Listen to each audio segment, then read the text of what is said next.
Welcome everyone to the Football Odyssey podcast. This is Aaron Harris, and today's episode will be another installment of our football film review series.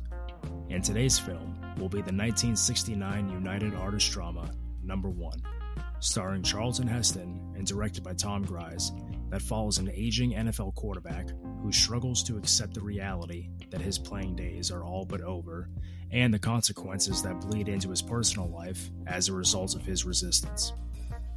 If you enjoyed the episode, subscribe and share, and follow me on Twitter and Instagram. Don't forget that you can also reach out to me directly in the contact section of thefootballodyssey.com. And, as always, thank you for listening.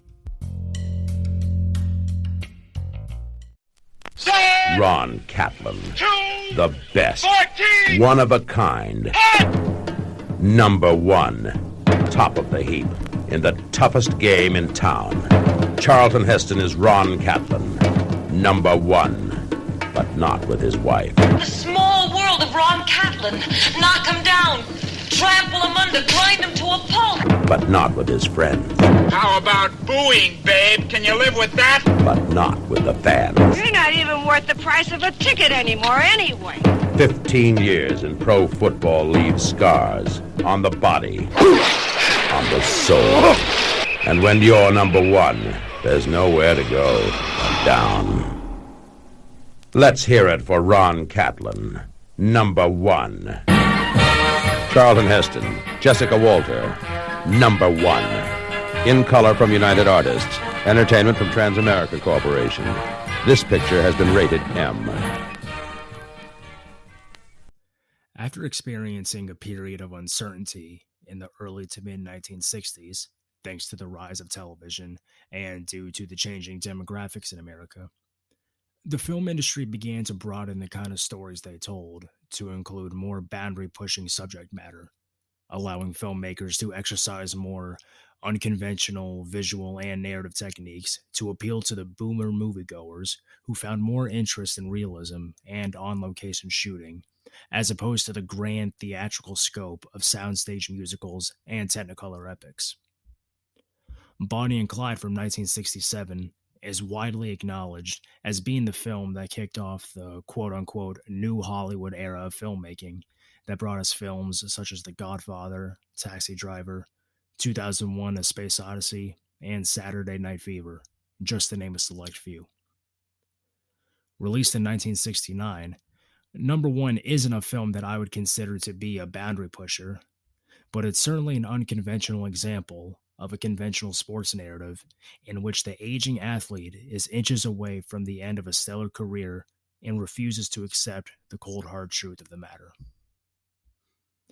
The film opens up with a slow-motion montage right in the midst of a preseason football game between the Cleveland Browns and the New Orleans Saints, with a cool jazz score from composer Dominic Frontier playing in the background that sets the atmosphere for a film that was shot on location in New Orleans.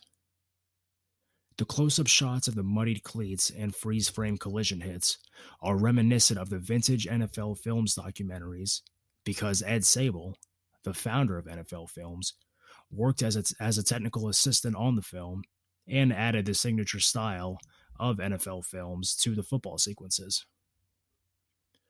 Quarterbacking the Saints is former NFL champion Ron Catland, played by Charlton Heston, as he tries to rally his team to a come-from-behind victory. Cat, as he is referred to by his teammates and fans, is 40 years old and clearly a shell of his former self. After a punishing drive that results in a knee injury, Cat leaves the game and is taken back to the locker room, scowling not only because of the pain, but because it's becoming more apparent with every hit that his days as an NFL quarterback are numbered. His backup, Kelly Williams, comes in relief of Cat and throws a touchdown pass in a losing effort, but nonetheless gives the Saints fans something to cheer about at their old home field of Tulane Stadium. Reporters immediately swarm into the locker room, pressing the head coach on a potential quarterback change, though he quickly reaffirms his belief in Cat as the Saints QB. Cat leaves without talking to reporters, and after signing a couple autographs for a pair of young boys, refuses to do the same for two middle-aged women, prompting one of them to yell at Kat, saying that, quote, "You're not even worth the price of a ticket anymore." Kat is picked up by his wife, Julie, a successful fashion designer whose professional success has left uneasy feelings within Kat, making him feel as if she no longer is interested in his playing career or even interested in him at all. Later in the night, Kat departs from Julie and goes to a housewarming party for his former teammate Richie, who's played by Bruce Dern. Throughout the night, he is accompanied by a young fan and a tennis shop owner named Anne, played by Diana Muldaur, and the two have an instant spark on the screen, though the relationship doesn't materialize until much later in the film. Over the course of the next few days, the film explores the daily life of Kat as he ponders the future of his post-playing career. Richie offers him a chance to come work with him leasing cars, which Richie has made a handsome living doing. But even as Richie talks about the possibility of a job, Kat plays back memories of his playing career. Kat also takes a tour of a computer company, and it's even guaranteed to have a management position. But the thought of doing office work has zero appeal to an agitated Kat, and he sternly expresses his frustration about wanting to play football, even though he is physically at odds to do so. The manager giving him the tour understands his plight, but gives him the uncensored truth that companies are no longer hiring middle-aged men with experience, and instead are bringing in kids out of college, and that eventually he won't be able to bring in men like him to drive a truck. These words resonate with Kat, but even as the manager speaks to him, Kat continues to zone out and thinks of the memories he had on the gridiron. After a couple of scenes that highlights the anxiety and mental collapse that Kat is experiencing, including a physical altercation with his wife and a poor display of character toward his backup quarterback who's vying for his position, Kat is given a slice of reassurance by his wife Julie after a severe argument, as she tells him that if he believes he can still do it, then do it and have no fear. And while there is a little hesitation at first, Kat rides with the team the night before the game, and about an hour before kickoff, realizes that he's not ready to hang up his cleats just yet. He runs out onto the field as thousands of fans boo him relentlessly as the team prepares to kick off the regular season against the Dallas Cowboys. Kat starts at quarterback and lays it out all on the line as Julie cheers him on from the stands. But before you know it, the film ends on a very abrupt note that, without going into detail, will either stick with you after viewing or may make you forget that you ever saw the movie at all, which, in and of itself, is unique. Now, when I went through some of the things that I liked and disliked in the film, I found that I was mostly pleased with what I just saw. Yes, because it is a football movie, but also because the film has a certain character to it, a certain style that makes the 1 hour and 43-minute runtime feel appropriate, not making me want to check and see how much time was left in the movie. It has enough personality and 1960s pop culture that the cinephiles would enjoy it, and it has enough football scenes that would make the gridiron fans want to see a cinematic portrayal of the sport that also features real-life players from that era. Saints fans would especially find the film intriguing, even if it's not grounded in historical accuracy, since, as they well know, the Saints would not win a championship until their 2009 Super Bowl victory over the Indianapolis Colts in Super Bowl 44. I mentioned that the style of the movie stands out and makes the film engaging, and it's primarily done through the use of non-linear techniques and careful editing. The director of number one was Tom Gries, a filmmaker that I wasn't familiar with, in large part because he was predominantly a television director and writer for most of his career. Having come to Hollywood in the 1940s, Gries worked as a talent agent before becoming a publicist for the esteemed film director Stanley Kramer.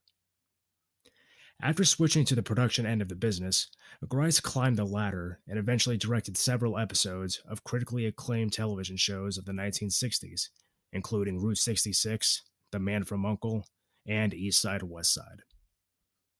Gries had directed a few B movies in the 1950s before investing himself in television, but in 1967, he returned to the big screen as the director of Will Penny, which would mark the first collaboration between Gries and Charlton Heston. Gries' style in number one is evident of having a 1960s flair to it, using camera and editing techniques often found in television at that time. I mentioned earlier in the plot synopsis that throughout the film, Cat reflects back on his glory days as a quarterback, and Gries incorporates the use of flashbacks to such an effective degree that it adds complexity to the character. He doesn't have long sequences of flashbacks that make you lose your place in the film, nor do they serve the purpose of giving an explanation of how Cat got to be in the state that he's in. Rather, each flashback ranges from roughly 15 seconds to a minute and offers a brief glimpse into the psychology of a man yearning to relive those moments again.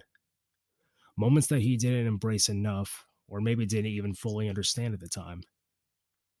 It's authentic, Cat having these brief memory trips, because it's something not unique to any of us, thinking of little moments throughout the day from parts of our lives that we wish we could relive again or completely forget. Gries doesn't end his technical demonstration of the medium there. In the beginning of the film, Gries incorporates a split screen that fits 4 simultaneous scenes into one frame, beautifully executed by another television veteran, Richard Brockway, the editor of the film. Gries also shoots a sex scene in a pivotal scene that isn't explicit, but rather smooth and intimate, and creates a calm atmosphere through his use of fades and dissolves of close-up shots to make it feel all the more real. Another aspect of the film that stood out to me was the script, written by David Mosinger, another career TV writer making his foray into the film world. Now, this is an area where I found that most viewers were unsatisfied, primarily because Cat was an unlikable character throughout the film, despite being relatable at times. The constant grumpy attitude and his confrontational anger, especially toward his wife, left many viewers struggling to find a reason to care about him and the future of his career.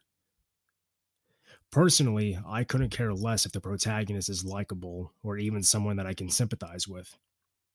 Likability oftentimes breeds predictability, which I also don't find comfort in when watching a movie. I want to see someone with complexity, someone that has a unique disposition and how they operate within their environment, however normal or dysfunctional or amoral they may be. Likability is certainly an additional quality that gives you a reason to invest in a character, but for me at least, the lack of likability isn't enough to dismiss an actor's performance or the quality of the script. So even though the film was made with the approval of the NFL to use its trademark, the script doesn't try and sugarcoat the uncomfortable nature of a disgruntled man who's at a crossroads in life. I also mentioned earlier that number one is an unconventional example of a conventional sports narrative. I gave examples of the camera work and the editing as to how the filmmaker offered a visual component to Cat's inner plight. But from a script standpoint, I found the pacing to be appropriate and content. It was something that was self-contained and didn't try to sacrifice the character for the sake of the plot. The story of an aging athlete in decay is a theme found in sports films that often play out over the course of a single season, in which the athlete comes to grips with his inevitable reality and decides to make the season his best and to prove his critics wrong, having to overcome injury and poor play or personal adversity along the way. Number one instead takes place over the course of a 1-week period between the last preseason game and the first game of the regular season. Rather than spending more than half of the film in the locker room or on the practice field, the film follows the mundane week-long journey of Cat, who is only at the beginning of his professional decay.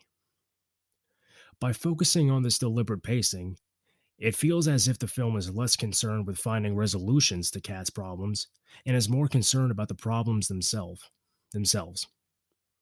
And even though there is an opportunity for redemption in the final act of the film, the ending makes the viewers wonder if it's already too late. Now, I don't have a ton of criticisms about the movie, not because it's flawless, but there really wasn't anything glaringly bad about the movie that detracted from my enjoyment of it. Many user reviewers on IMDb have criticized the casting of Charlton Heston as the leading man, claiming that he doesn't have the look of an athlete and didn't put forth a believable portrayal of a professional athlete. I half heartedly agree with the criticism in that Heston, who was 46 at the time of production, does appear to be too old even for the role of an aging quarterback. But as far as his physical stature as a quarterback, I found him to be in line with many quarterbacks of the late 1960s, be it George Blanda or Joe Cap or Daryl LaMonica. Quarterbacks back then had height, as most of them still do now, and as Heston did, but they were just as much of the everyman as the people in the stands cheering them on were. They weren't conscious of keeping a strict diet or following tailor made workout programs that made them ripped or perfectly sculpted, nor did they even earn enough money to afford doing either one of these things that has become so common in contemporary professional football.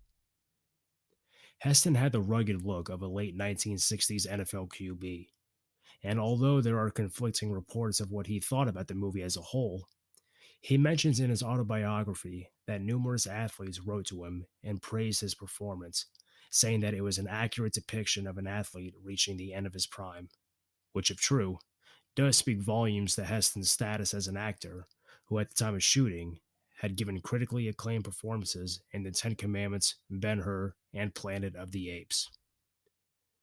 Heston went so far as insisting that the real-life NFL players that played in the movie hit him like they would in a real game, which unsurprisingly did result in a broken rib for Heston. The major drawback for me was the little significance that the supporting cast had in the film.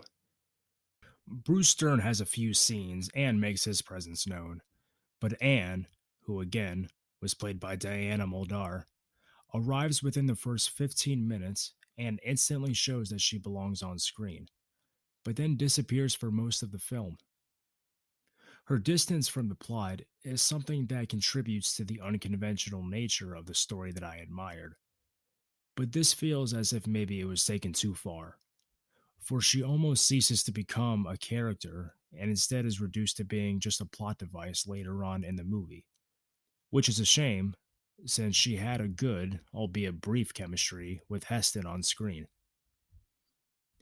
Even the most prevalent supporting actor in the film, Kat's wife Julie, played by Jessica Walter, who many of you might remember from Arrested Development, is definitely the most developed and well acted supporting character in the picture. But the scripts would have better served her not through more dialogue or more screen time, but through the use of flashbacks that made Kat's professional career and anxiety so real. Their marriage takes on a bigger role in the film, and some of their deep seated issues come to light, but a brief flashback of their early marriage would have added more depth and more context of her being a wife at odds with a grieving and, frankly, a frightened husband. She does progress Kat's motivation and narrative forward, but a little more background in the same visual manner would have amplified her place in the story and therefore her place in Kat's psyche. When doing research for the film, I was also surprised to find out that not many film critics had offered their opinions of the movie. In fact, there were only two that I found. One was from renowned critic Leonard Maltin, who had a brief but concise view of the film when he wrote, quote, Heston turns in his loincloth for a jockstrap in this ludicrous drama about a New Orleans Saints quarterback who's fighting advancing age. Interesting subject matter, deserves better treatment, unquote. Conversely, Howard Thompson of the New York Times gave the film a much more detailed and favorable review, writing, quote, Charlton Heston, minus a beard, a loincloth, a toga, or the Red Sea, tackles a starkly unadorned role and one of the most interesting and admirable performances of his career. It is a brooding, scorching, and beautifully disciplined tour de force for the actor, whose flexed facial muscles and cynical, measuring eyes dominate the movie, which has only one flaw: a nagging suggestion of paranoia. True that 40 is a decidedly overripe age for gridiron glory, yet many college graduate professionals have long since been able to wrench themselves away to success elsewhere. To some extent, Cat Catland has only himself to blame. But as an unflinching study of a hanger on athlete past his peak in fame, prodded by pride, ego, and fear of the future, the picture steers a steady, perceptive course under the direction of Tom Gries, Heston's collaborator on Will Penny. As a drama kept in tight, telling focus by the director, and the excellent, gristly dialogue of David Mosinger's screenplay, it rings true as it cuts deeper. Unquote. But don't take my word for it, and don't take Leonard's word for it, and don't take Howard's word for it. Check out the film for yourself. Number 1 is available on Amazon Prime, and again, I encourage both football fans that want to see gridiron action and cinephiles that want to indulge in creative filmmaking of the 1960s to see this movie. Thanks everyone for listening. Take care until next time.